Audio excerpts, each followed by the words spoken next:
हे मोर साहित्य अनुरागी श्रोतागण आज 4 तारीख अक्टोबर शुक्रवार आज दिन में आमर कविता मधुकैटभ जन्म और तार बद्ध मेदिनी स्थापन अव्यक्त हरण यार उपरे आधारित कविता। पूर्वर सत्यव्रत मनु आसवा सत्यव्रत मनु विष्णु को अनुकंपा लाभ कर प्रलय बची जाती सृष्टि कार्यर मूलपिंड होती से सप्त ऋषि गाफी काक आदि प्राणी को नहीं केमती नारायण उद्धार कर आलोचना एबे बेधरण मधुकैटभ बध जन्म और बध यही संपर्क में और मेदिनी स्थापन संपर्क में आम आलोचना करिया। कही विष्णु राधा कहते कही विष्णु अंतर्ध्यान हेले विव्रत होइले राजा मत्स्य रूप देखला पड़े मत्स्य नारायण अवतार बोली राजा जानला विव्रत होती प्रलय आसुची आसन्न विपद केमिति वर्तिबे नूतन सृष्टिर ऊर्जा विश्वकर्मा स्मरी नवनिर्माणी बा आदेश देखे हरि विभु कृपा बले विचित्र भाव निर्माणिले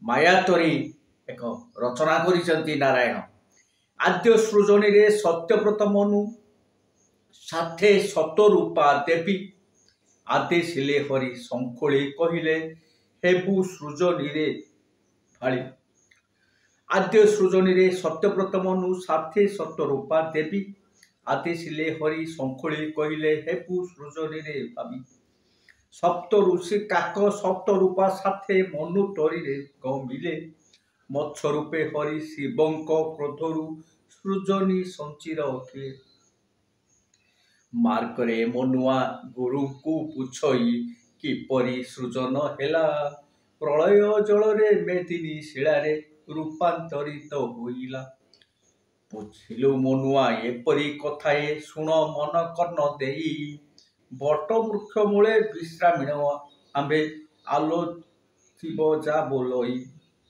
चाले आमे मनुआ तो छाड़िया कथा नहीं एवं जिज्ञासार प्रश्न शिष्य पुराण तत्व जाना भक्ति तत्व जाना बेस आग्रही तेणु तुमको पचासी बट वृक्ष मूल बसी आम आलोचना कर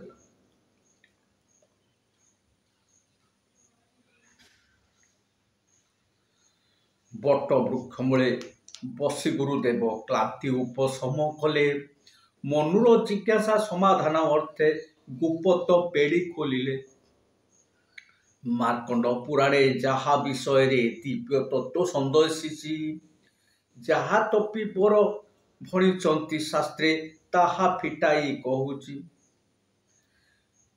से जो मार्कंड ऋषि प्रलय बंची रही से मार्कंड पुराण विषय लिखिं मार्कंड पुराण लिखिं से तत्वभित्तिक कथा आम वर्णना कर सुरथ नाम एकई राजन चैत्रंकर वंशधर काल विध्वंसी द्वारा पराजित सकुटुंबे भारद्वार निजर ज्ञाति निजर पुतुरा काल विध्वंसी से द्वारा पराजित हो भारद्वार बुलते बने निर्वासित निस्व सर्वहरा भेटी थिले मेधा ऋषि आश्वासना देले राजन सुरते आश्रमे तपी महर्षि आश्रम समीपे भ्रमुथिले राजा जनैक वश्य देखिले समधि नाम विधुरित वैश्य आला परु से जानिले साथी हुई करे गले मुनिपास दुख भୟରେ भणिले समस्त घटना विस्तारित करी प्रतिकार तुच्छा कले मेधा ऋषि को भेटिचंती मेधा ऋषि को भेटिया जाइचंती बाटरे समधि वैश्य नाम जड़े वैश्य से वास्तुहरा ताको साथी करके उभय जाक ସଂସାର କାରରେ ଅସହ୍ୟ ତାପରେ ସଢୁଅଛି ମହାଭାଗ। କିପରି ନିଷ୍କୃତି ମିଳିବ ହେ ମୁନି ଜଣାଅ ତ୍ୱରିତ ଆଗ। ପଚାରିଲେ ତାର କାରଣ କ'ଣ? ମୁଁ ଏଇ ଭାରତରେ ହିଁ ବୁଲୁଛି, ମୋତେ ଟିକେ ଦୁଷ୍ଟିରୁ ରକ୍ଷା କର। ପ୍ରାର୍ଥ ମାୟା ମହାମାୟା ପ୍ରାର୍ଥ ମହାମାୟା ସଂସ୍କାରିବେ କାୟା ମାୟା ମୋহে ଯା ଜଡ଼ିତ।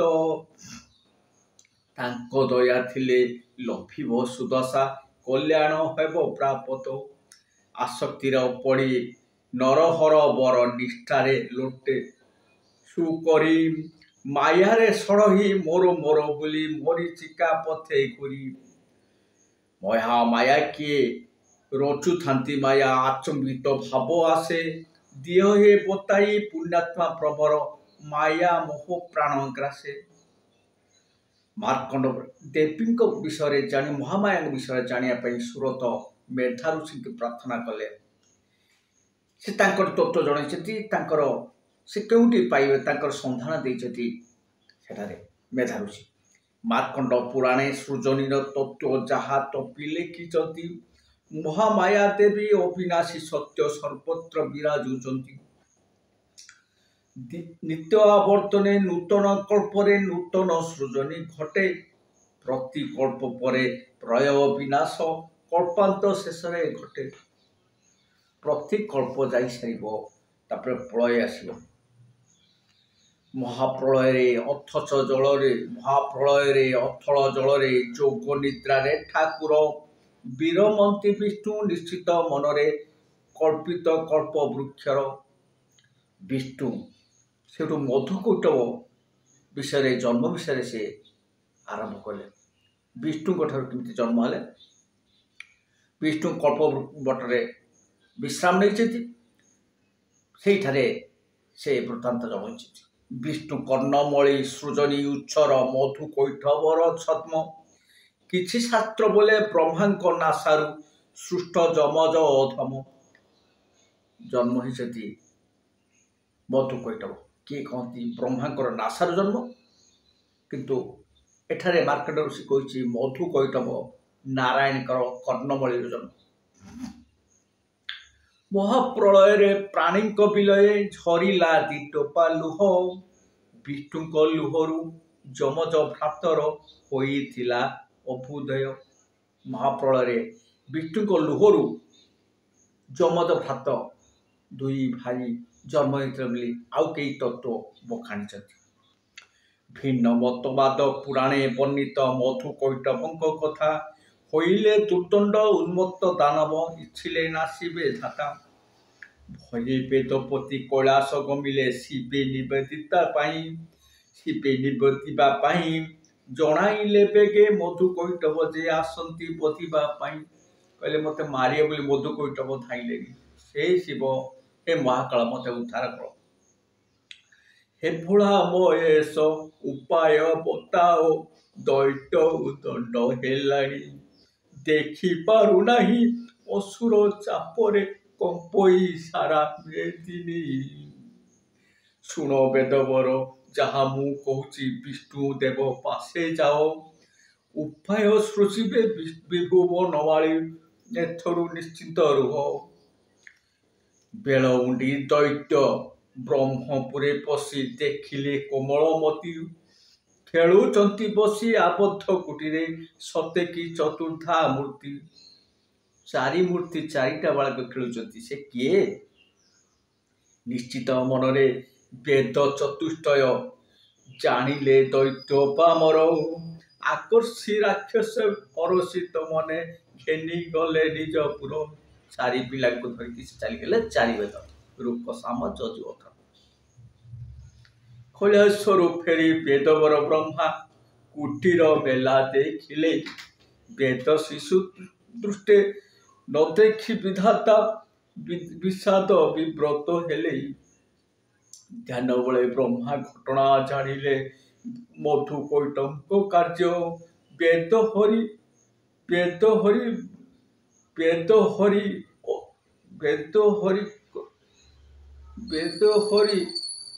ଅସୁର ସୃଜନୀରେ ବାଧା ଅକୀର୍ତ୍ତି କଲେ ଅନାର୍ଯ୍ୟ।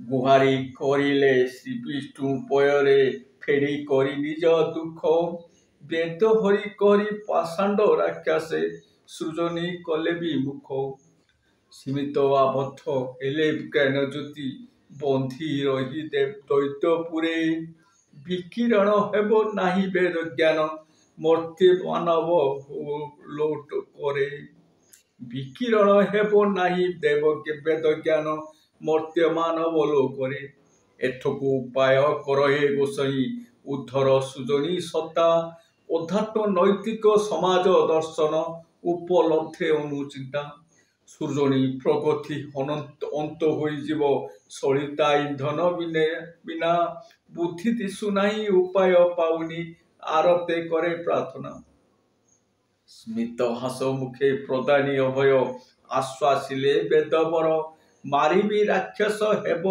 ଉଦ୍ଧାରିବି ମାରିବି ରାକ୍ଷସ ବେଦ ଉଦ୍ଧାରିବି ଶୋଚ ନାହିଁ ପରିହର ପରକ୍ଷଣେ ବିଷ୍ଣୁ ଯୋଗ ମାୟା ସ୍ମରି ତ୍ୱରିତେ ମାତେ କହିଲେ ମଧୁ କୈଟପରେ ମାୟା ଗ୍ରାସ କରି ସମୋହନ କର ହେଳେ ମାୟାର ଚେତନା ବିସ୍ମୃତ କରାଇ ଆଶିଷ ମୋର ଇଚ୍ଛିବେ ମାୟା ଛଳେ ଦୈତ୍ୟ ମରତ୍ୱ ପ୍ରଦାନୀ ଛଳରେ ପ୍ରାଣ ହାରିବେ ବିଷ୍ଣୁ ସନ୍ଦେଶରେ ଯୋଗ ମାୟା ଦେବୀ ତୋନି ସୁଦର୍ଶନୀ ରୂପେ ପ୍ରୀତି ସୁଧା ଢାଳି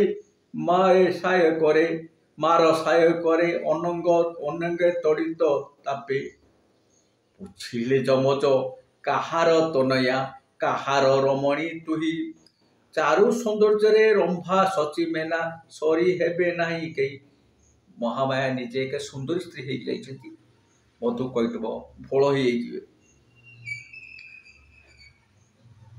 କର ଆମ୍ଭେ ଘେନା ଆହେ ସୁନୟନା ଝରାଓ ପ୍ରୀତିର ଧାରା ପ୍ରାଣରେ ଆତୁର ମନରେ ଅସ୍ଥିର ହୋଇବ କି ପ୍ରୀତି ଝରାଓ ଶୁଣ ଏ ଦାନବ ମୁଁ ବିଷ୍ଣୁ ଦୁଲଣୀ ବିଷ୍ଣୁଙ୍କୁ କର ପ୍ରାର୍ଥନା ଆଶିଷ ମନାହି ବର ପ୍ରାପ୍ତ ହେଲେ ହେବି ତୁମର ଲଳନା ଆବେଗେ ବେନିଏ ବିଷ୍ଣୁଙ୍କୁ ପ୍ରାର୍ଥିଲେ ଝରାଓ ଶିର ଆଶିଷ ଇଚ୍ଛା ପୂର୍ଣ୍ଣ କର ଜଗତ ଈଶ୍ୱର ପୂର୍ଣ୍ଣ କର ଅଭିଳାଷ ସେ ସେଠୁ କଣ କହିଲେ ନାରାୟଣ ସେ ଦୁଇ ଦୈତ୍ୟଙ୍କୁ ତାଙ୍କୁ ତ ମାୟା କରିছে ମହାମାୟା ମୃତ୍ୟୁ ପ୍ରାପ୍ତ ହୁଅ ଯମଜ ଭ୍ରାତଏ ଦ୍ୱିରୂପ ଖଚ୍ଚର ହସ୍ତେ ଅଜର ଅମର ସୃଜନୀରେ ନାହିଁ ଭ୍ରମ ମିଥ୍ୟା ମୋହଗ୍ରସ୍ତେ ଯମଜ ଦାନବେ ଶ୍ରୀହରି ମାୟାରେ ଆତ୍ମସତ୍ତା ହରାଇଲେ ଜଳସ୍ଥଳ ନଳେ ମରଣ ନୋହିବ ଶସ୍ତ୍ର ଚକ୍ର ବା ଶୂଳେ ସେ ବିଷ୍ଣୁ କହିଲେ ତୁମ ମଧୁ ଯିଏ ହୋଇବ ଯୁଦ୍ଧ ବି